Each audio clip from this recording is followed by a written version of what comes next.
Conversations with Ryan Richardson on WBOK 1230 AM, streaming worldwide on WBOK1230.com and also on YouTube. And we are back for another great episode, Conversations with Ryan Richardson.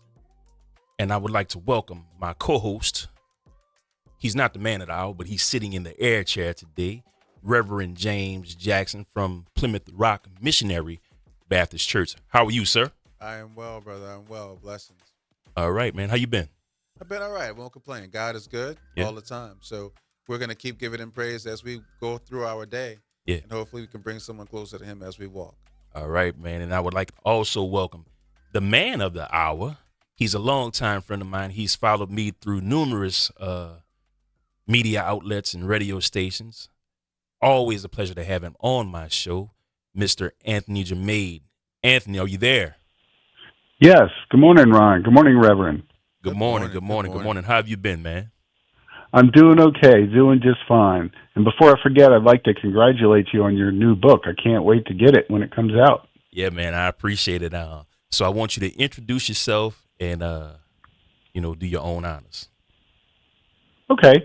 Yeah, I'm Anthony Jermaine, and again, it's great to be on your show once again. I am a newly self-employed producer and trainer in the world of mental health and professional development. I'm a New Orleans boy, born and raised. Sir. I did make the move up here to Baton Rouge about a year and a half ago just to reset, and I'm in the middle of a 3-year contract with LSU working on a very large mental health grant, doing all kinds of programs for the students, and I really love it. But, born and raised in New Orleans, I'm there all the time. Got to get my fix. So right. I'm always visiting. Right. Well, it is always a pleasure to have you on the air, man, because you and I, we talked about so many topics over the years, and I'm trying to think, when was the last time I actually saw you? It was about 2 years ago, I think, huh? It was about 2 years ago, right before I moved up here. Yes, that's our last conversation. I always enjoy being on your show, and I'm honored to be on your shows. Welcome to the show, man. Today we're going to be talking about emotional intelligence and mental health. So, I want you to break down in your own words what emotional intelligence actually is. Okay, sure. And the reason we're talking about both these topics, emotional intelligence and mental health, is they are interrelated, okay? So first, let me explain. Emotional intelligence, it's an intangible skill. It's considered one of the soft skills in professional development. And it should be continuously developed and used in both our personal and professional lives. Right. And I think emotional intelligence is very relevant and relates to our mental health, and I'll explain why as we move forward. But little data, only 36% of people tested are accurately able to identify their emotions at any given moment. Emotional intelligence is based on 4 quadrants: self-awareness, being aware of your emotions as they happen; self-management, controlling our emotions such as anger and our fears; and then social awareness, which is observing, listening, recognizing stress, negative or positive behaviors in others; and then finally relationship management, which is like bonding with others in positive ways and having the ability of what's called in the academic world the woo, W-O-O, which is winning others over. And we know that's important in the workplace. Emotional intelligence is referred to as EQ, or emotional quotient, right? And it's a very interesting fact that our IQ, our cognitive intelligence, is our ability to learn, right? So our ability to learn is the same at age 15 as it is at age 50. It's influenced by our educational level. But our EQ, our emotional intelligence, has no limits to its development, okay? And then now I'll switch over to mental illness. Mental illness, in correlation, on the other hand, is a psychological, physiological, biological disease, whether it's anxiety, depression, or more serious psychological issues such as bipolar, borderline personality disorders. We know there's no cure for mental illness, but it can definitely be treated through a combination of therapy, medications, and a supportive environment around us. Most people can live very happy and productive lives with their mental illness, and it's important to own it. It's part of who we are, right? I always like to tell in my presentations, I have lived experience and a diagnosis of acute anxiety and depression. It's difficult at times, but using the supports I mentioned and developing my emotional intelligence helps me get through the day, right? And so we can actually, a fascinating thing about emotional intelligence, we can train our brains to think more positively, react more calmly in stressful situations, and be intentional with our emotions. And as we develop our emotional intelligence, our EQ, our brains actually rewire themselves to the point where the benefits of it become almost automatic. This is called brain plasticity. Remember back in the day when we were kids, learning how to swing a baseball bat or play basketball, your muscles acclimate to the motion and it becomes automatic. Then you see improvement. And then finally, I combine these two fields because research, shows a direct correlation and interaction between emotional intelligence and mental health. Think of them as siblings or cousins. They're separate, but they're interconnected and equally vital to our emotional and physical well-being. So you and I both know as well as James, a lot of people don't have emotional intelligence, and a lot of people don't want to be held accountable for their actions. We've all had experiences where we've dealt with friends and family who, we get into an argument or we have a disagreement, and we may feel hurt about a situation, and we get gaslit by family, saying that the situation wasn't that, or you're not seeing the situation my way, but they're the ones that hurt you. So what are your thoughts on that? Right. That's a very good point. When you develop your emotional intelligence, and again, it relates to our mental health, we have to be able to be good listeners, and we have to listen to that family member, respect their opinion. And again, one of the first things I mentioned is self-awareness, and then the social awareness of managing what our family member or friend is going through, okay? And kind of be the strong one, be the calm one. Yeah. It is so important. And I went through all these things that you mentioned, through my lifetime. I had one parent who was very calm and sweet, one that was more of a hyperactive, let the emotions get to him kind of thing. So I saw it from both sides. But emotional intelligence is critical in managing our stress and our anxiety, okay? And so the best thing I would say is make that connection. If it's a mental health thing in terms of too much anger, things like that, that's when you want to seek professional help. But definitely respect the viewpoint of another person, even in disagreement. And we know in this world and day and age right now, there's lots of disagreements about politics, social issues, the economy. We don't get into that, but you don't want to argue. It raises everyone's stress level. So you want to avoid that as much as you can. Right. So I'm going to kick it over to Reverend James Jackson, and I want you to interject where you see fit, and I want you to express your thoughts on this topic. Well, I mean, we first have to understand that Brother Jermaine has put a lot of information out there in a small package. Once you understand that that you have to be both emotionally mature in order to be able to get into a conversation or an argument or a disagreement, you have to be emotionally secure in order to be able to understand, look, I'm not 100%. Right. Or this is actually getting on my bad side, or this is striking a nerve. Right. So that way you can control your emotions. So, keeping that in mind helps you and stay grounded. Right. And once you're grounded, then you can understand where to move on with that conversation.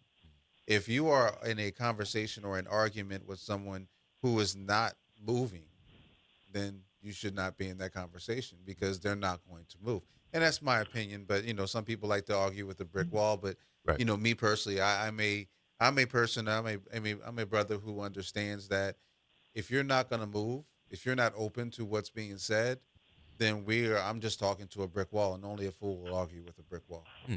Th- That is an excellent point. If I could interject, and what you're Please. talking about is if Yes, that sir. person isn't moving or willing to, settle down, whatever, you have to set the boundary. You Yes. have to put that boundary around yourself and separate at least for a little bit. Very good point. Amen. So, how does one set the boundary for those who may be dealing with, for those out there who may be dealing with someone who necessarily, I don't want to say doesn't have emotional intelligence, because we all have it, but let's say their emotional intelligence hasn't matured yet. Right. Right. And it's important to point out that emotional intelligence is a lifelong learning. As I said, it's a skill. Okay. And so we know science tells us that our brains are not fully developed till at least our mid to late 20s. We know that it takes longer for men to mature than women. Okay. So we have to understand that. So it depends on the age of the person we're dealing with who is maybe struggling with anxiety, depression, or even anger. Okay, so we have to take that into account, and depending on the situation, if it's just a discussion where you're arguing about an issue, and maturity definitely plays a role. Emotional intelligence skills plays a role. I know 60-year-olds who have never developed their emotional intelligence. So they may not have that communication skill Yeah. to tone down that argument and not let it. The point is, you don't want any kind of disagreement with someone to escalate into yelling, screaming, or even, God forbid, violence, right? You don't want that. So, sometimes you've got to walk away Right. and maybe revisit it with that person another time. And finally, regarding mental health, I'd like to point out that if you know someone, right, who you meet with, a friend, family member who is struggling and has these negative issues, we don't want to, unless I'm not a clinician, if you're not a clinician, you don't want to try to save that person or cure that person. You could suggest, hey, have you talked to someone professionally? Have you sought out some therapy or a support group to talk about, the issues you're having and going through? That's important to remember. Well, James. brother, you struck a chord or a tone with me when you were referencing I think you said a 6-year-old, if I'm not mistaken. The reason why it struck a chord with me is because I recently I have an 8-year-old son, and we had a discussion as a parent would with a 8-year-old when they don't do what they're supposed to do, and understanding that, or as a parent, you have to understand who you're talking to. You have to understand the maturity level of who they're talking to, and then you have to still be a parent, but yet at the same time, you have to give them some emotional support or leeway because they're still cultivating the mental health side of it. Uh, would you agree with that? Yes, absolutely, Reverend, and it's an excellent point, and it's interesting you mentioned that. I was just having lunch with a friend the other day, who's my age, mid 60s, and I said, "How's your day?" And he said, "Not so good. I'm retired, and I have my 13-year-old granddaughter over, and I asked her to, she wanted to help me with a home project." And she said no. She wasn't interested. She wanted to just look at her phone. And my friend got a little hurt. He got a little upset, and he was saying, "I don't know what to do. We don't just get along." And I said, "Look, do you think, even though you're her grandfather, and I'm sure she loves you and you love her, you're going to change the way a 13-year-old girl communicates? No, it's not happening." Right, So right. instead of that, be supportive. Say, "Okay, that's fine. You don't want to help with the project. That's fine." And I said, "She will change. She will adopt. In 2 years, she'll be a different person emotionally. When she turns 18, 20, she will grow emotionally. And I promise you, at some point, she'll be willing to help you with that project." So, again, goes back to the old saying, we can't change others, even if they're our children or our best lifelong friend. You can only advise, protect your own mental health, your own stress, as well as theirs. And all he did was kind of respond by just smiling, saying, I'm going to try that. I'm not going to get angry. I'm going to respect the fact that she's 13 and she's got to go through these things and learn these skills on her own, with the help of her family, of course. But that's a big change to what I don't know how old you are, brother, but I'm approaching that age of 50 where um, that's not how we were taught or growing up. We were taught that, children are to be seen and not heard. We are taught that we are not supposed to uh, have our own independent thought. So, Right, for right, someone to tell someone of my age, hey, you got to give them time to process. It's like, what? How do I right, do that? So, right. can you Sure. expound on that? Yeah, yeah, and I'll share. I mean, I just turned 66 recently, and my parents were the greatest generation. Dad was in World War II, and you just, you go through, you do whatever you got to do to support your family, and things like emotional intelligence, it wasn't even talked about. Maybe people didn't know what it was. Um, when I was young, I was struggling with some mental health issues in my 20s, a long time ago, and addiction issues. And, my family didn't know where to go or how to get mental health resources and things like that. So generational and cultural differences definitely play a role when it comes to these topics. But it is changing. It is changing. And I'm seeing, and I work with all populations, ages, gender, ethnicities, and I'm seeing progress, and I'm seeing more support and resources in the communities, Baton Rouge, New Orleans. I've lived in Chicago. I'm seeing positive outcomes from this. And so you have to respect the age difference. You got to respect the gender differences. And when it comes to mental health and emotional intelligence, and one of the skills of emotional intelligence is to be able to recognize the differences, Yeah. and everybody's an individual, right? So, and respect what they're going through and try to help them, and not, as you said earlier, if they're not agreeing with you, you got to let that go, or you're hitting your head against a brick wall. Right. Can't do that. Right. Right. Right. Well, it sounds like I hope you have a book out because it sounds like you need to have a book if you don't have one already out. Oh, well, not now. Thank you for that. I'll take that as a compliment. But Oh, most definitely. we're going to let Ron put out his book, get that out on the market, and but I'm working on a series of essays that I'm going to be publishing actually pretty soon on my website or Substack or something like that. But Well, I'm thanks definitely for the interested comment. into that.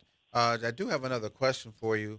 Um, so how does one actually be able to understand when someone is struggling or hurting when it comes Uh-huh. down to just being able to deal with what they're dealing with, being able to communicate?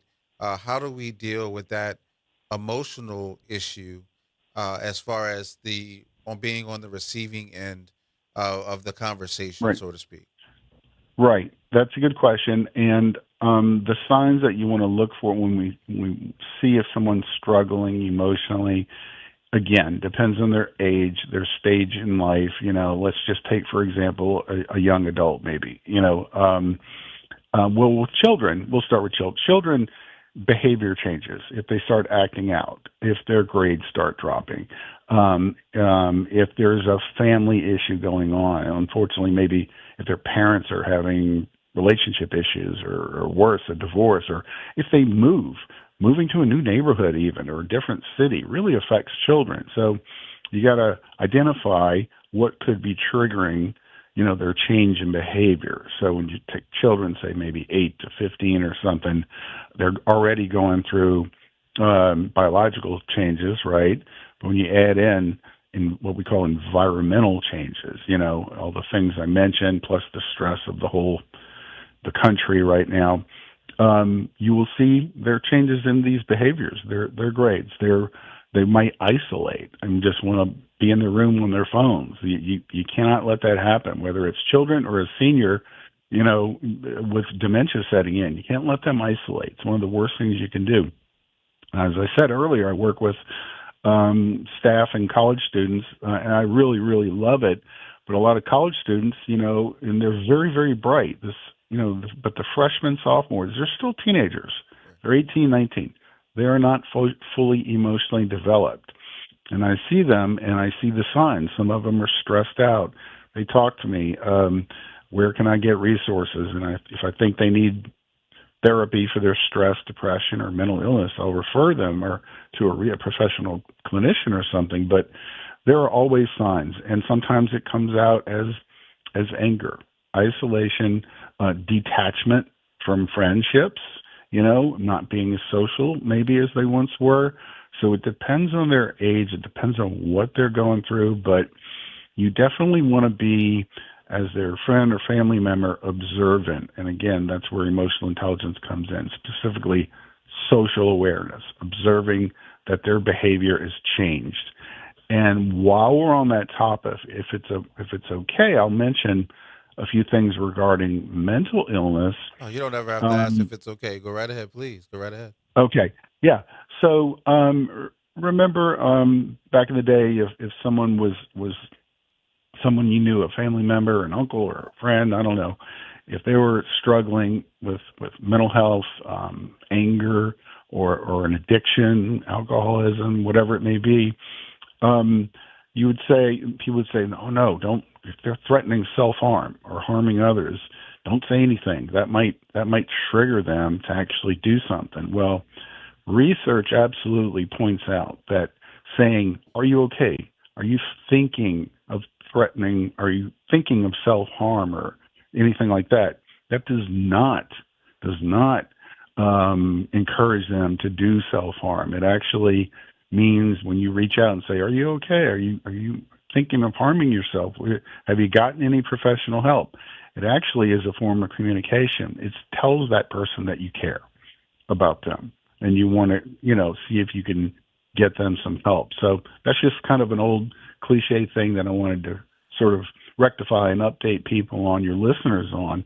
It's okay to say, "Are you okay?" And, if they're not, it's okay. And one of the sayings in mental health is, it's okay to not be okay. But when it comes to more serious actions, threats, violence, yelling, things like that, you want to really check in and say, are you thinking of harming yourself? That does not lead to suicidal ideation in them. And then you go from there. If you're not a clinical professional, you don't want to try to cure someone. You can advise them, but you want to seek. The general saying with mental illnesses is someone, a friend, whatever age, especially adults, is changing their behavior significantly for 2-3 weeks at a time in a period, not going to work, not doing what they're supposed to be doing, showing that, isolating. That's when you want to recommend, some professional help for them. All the alarms are ringing in my head right now. For those who chimed in when I was on the last show, I did talk about my situation where, I got a text or a phone call at 3 o'clock in the morning asking me if I was okay. And, I say that was God working because only God knew what I was going through, suffering from 2 strokes and not being able to do the things that I was used to doing. My mannerisms were changing, and people around me Right. that would not ask, they would ask me if I'm okay, but of course it's just, okay, yeah, you're fine, let's keep going. But this particular phone call at 3 o'clock in the morning was one that actually, you know, had made me want to be honest with myself. So when I was asked hmm if I was okay, I had to be honest with myself and say, you know what, I'm not okay. hmm Yeah. I had those things sitting on my bed ready to, go, call it quits. And I had to understand that, you know, God stepped in at the right time through the right person. And, Quentin Campbell, hmm I love him to death. He's a brother to me and he will always be a good brother to me. But this was a situation where I was happy that someone was actually just taking time to really be concerned. Yeah. Thank you for sharing that, and it's important for your listeners to know, that we all need to share our experiences, and as opposed to 30 years ago, not be ashamed of things like that. So, I'm so glad for you, happy for you that you're okay and you came out of that. But you mentioned 3 o'clock in the morning.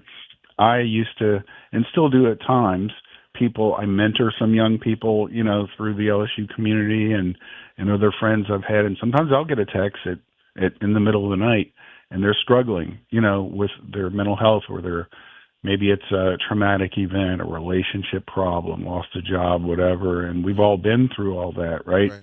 And I myself went through a transition a couple of years ago, a job layoff, an abusive relationship, and it was a struggle. And so I understand where you're coming from, but it's important to, and yeah, if God reached out and had that person contact you at that time, that's it's a miracle. But at the same time, give yourself credit, because whatever work or whatever you had to do to become friends with that person, it was the right choice, right? So you always want to credit yourself and give yourself credit for not making that poor decision that could have caused self-harm. So, but yeah. And then let me just point out it's a relatively new, maybe 5 or 6 years old, but just for your listeners' awareness in terms of resources. If someone is struggling at Saturday night, Sunday morning, 2 or 3 a.m. and just having a rough time, there is a number called 988, which is the mental health crisis line. Okay. And it's the same thing as we call 911 for an emergency if we see a car wreck or something like that. But 988, a lot of people still don't know about it, and that's a number 24/7. You can call, and they have licensed counselors on staff, and they'll talk to you for as long as you need, and they'll actually provide resources in your community. Just wanted to put that out there. Amen. And I thank you for that. Remember, everyone, 988. That's very important for us to put that in our mental catalog, Yeah. because we definitely need it. And, some of us might seem like we're the strongest ones in the room, but a lot of times those strong people need help too. So I That's thank you for putting that information out. Um, Yeah, sure. And Reverend, you mentioned the strong people too. That's actually in my presentations. Sometimes it's the strong ones, especially men, women sometimes, but men. We're not good at recognizing we're not good at self-awareness. We're just not, and we were brought up with, just tough it out, get through it, don't talk about our emotions. And that's why my population, my demographic, middle-aged Caucasian men have by far the highest suicide rate, because we've grown up, don't seek help, don't talk about our mental health, just get through it, right? The population with the lowest suicide rate is African American females. And I'm talking in general, okay? This population, when they're struggling emotionally, a traumatic event happens, they call their best friend, they call their mom, a parent, whoever, and they talk and they socialize. And that's very, very important. But to get back to your point, sometimes it's the strong ones. In the last 2 years, I've lost 2 friends to suicide, unfortunately, sorry. who seemed to have everything. One was an attorney, one was a doctor, and seemed to be very strong and successful, but they didn't get help. 2 guys, they didn't get help, and they're not with us anymore. So, yeah, you want to check on the strong ones. As being a black male, it's hard to acknowledge the fact when you're hurting. It's hard to open up to someone because you feel like, and I'm not speaking for anyone else but myself. I do apologize if it comes off as I'm speaking for a whole class of people, No. but um, for me, it was hard to open up. It was hard for me to open up to Hmm. anyone else that was close to me because I didn't want my words to be weaponized. I didn't want Hmm. my feelings to be put off to the side or unjustified. So, Hmm. you know, a lot of times when you open up, people tell you, "Oh, you just going through something, you'll be all right," but they don't allow Hmm. you to vent out what's frustrating you. And then when you put somebody Right. off that way, you actually put them in a deeper hole than what they originally were in. You Right. justify their thought process of thinking, "Well, I'm not worthy to be here. I'm not Right. worthy to deal with these issues, and since I don't know how to deal with them, I am just going to give up." Right. Yeah, I understand. But also, Reverend, you look what you're doing right now, what you just said. You've changed. You've shifted. You're opening up. You're telling people listening on the radio show, you know, what your challenges were and how you've changed. So give yourself credit for that. But it is hard. It is hard, especially for men, and women go through it too. But I always tell people, and when I talk to college students and they're struggling, they're like, "Oh, I don't want to go to therapy and tell someone personally and what's going on with me." I just say, what's worse? What do you a little? And I grew up being very shy, and I got out of that eventually, thank goodness. But what's more important, being shy and afraid of what people will think or judge you, or actually getting help and getting better? What's more important? And it's an easy answer. You want to get better. You want them to get better, right? Yes. So, and most people are not thinking about us. Other people don't think about, others, even if they're in the workplace, let's say, for example, as much as we think they are. So you got nothing to lose. You got everything to gain by opening up, talking about our struggles, especially men.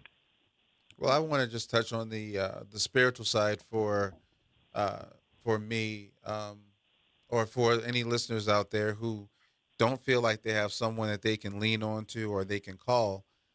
They can always reach out either to a pastor, or they can reach out to their Bible. Bible stands for Basic Mhm. Instruction Book for Life Eternal. There's no Mhm. situation that you go through in life that is not explained in the Bible if you are looking for it. So Mhm. that's what helped me, especially through my second stroke, was being able to understand that what I'm going through, people have gone through for millennia. Um, so that's very important to understand and note that first place you can look is to the Bible.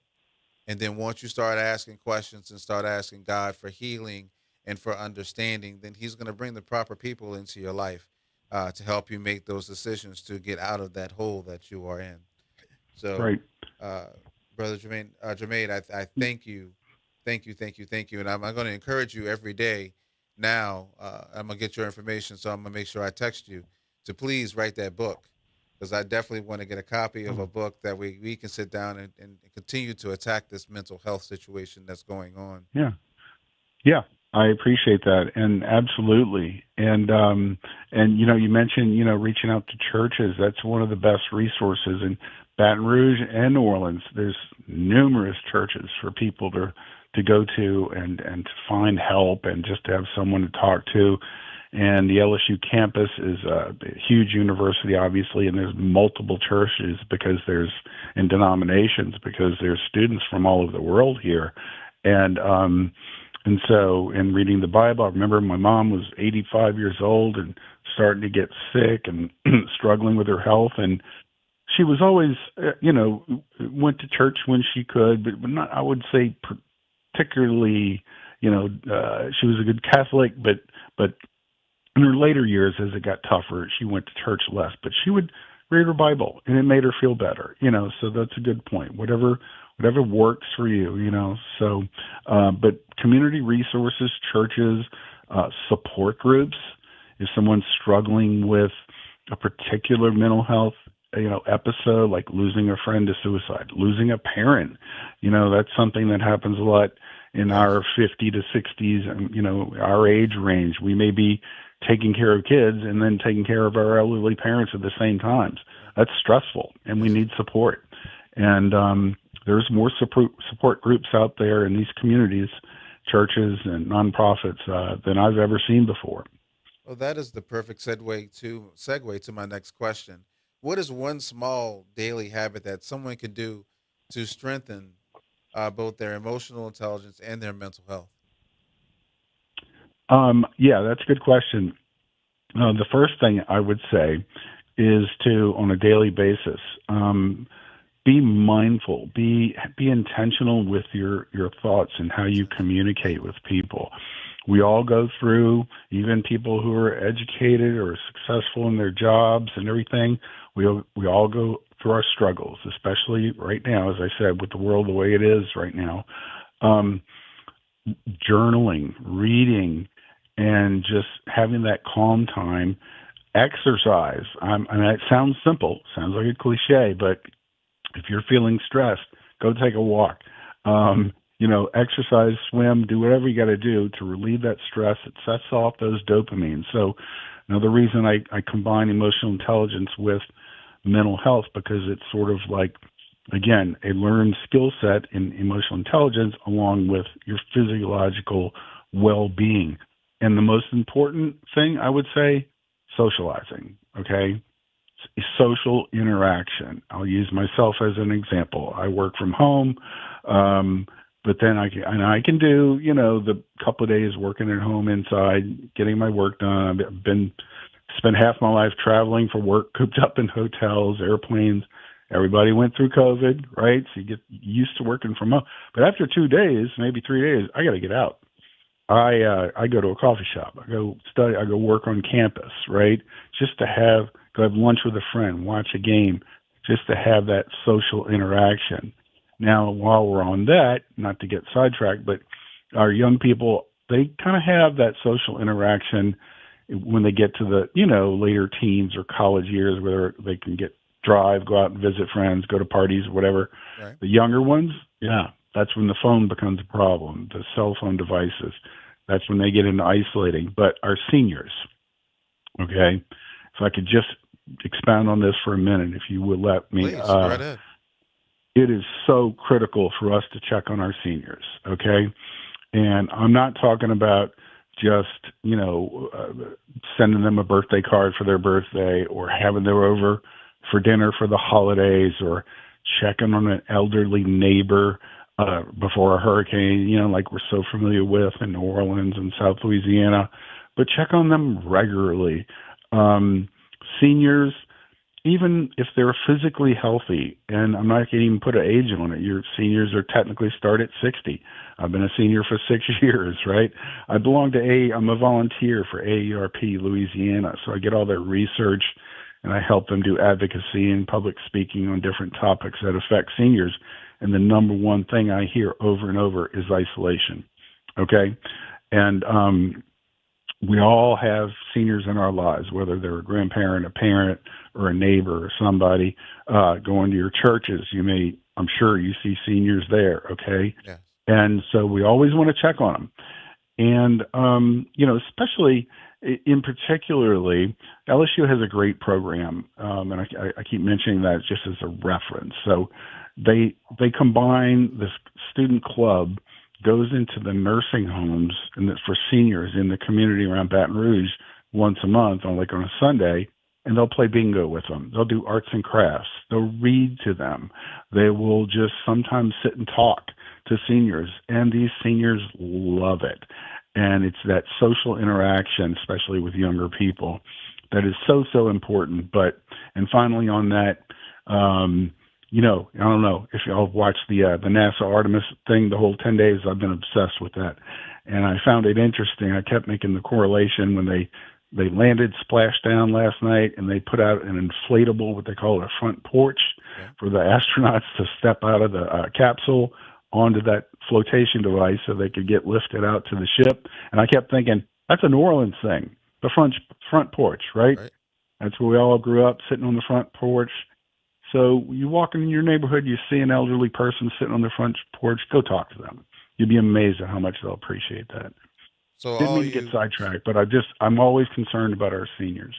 All you social organizations out there, whether you be a Freemason or whatever, this is a call for help at this point. Take this as a call for help. These nursing homes and these senior homes need volunteers, need your social organization to come out and actually spend some time with these elders. That way you learn their stories, and you're doing a world justice, or doing the world justice, by just giving the respect to our elders. I think that's very, very important. Thank you for that. Thank you. Brother James, I want to interject right quick. Thank you for holding down the fort for the time being. I stepped away for a second, but thank you. No worries. Yeah. So we're gonna finally take a break, man. Hit us up 504-582-9422. 504-582-9422. We're here with Mr. Anthony Germain and Reverend James Jackson from the Plymouth Rock Missionary Baptist Church right here on WBOK 1230 AM, streaming worldwide on WBOK1230.com and also on YouTube. We'll be right back after this. Stay tuned, okay? Peace. All right, everybody. So that was the first section.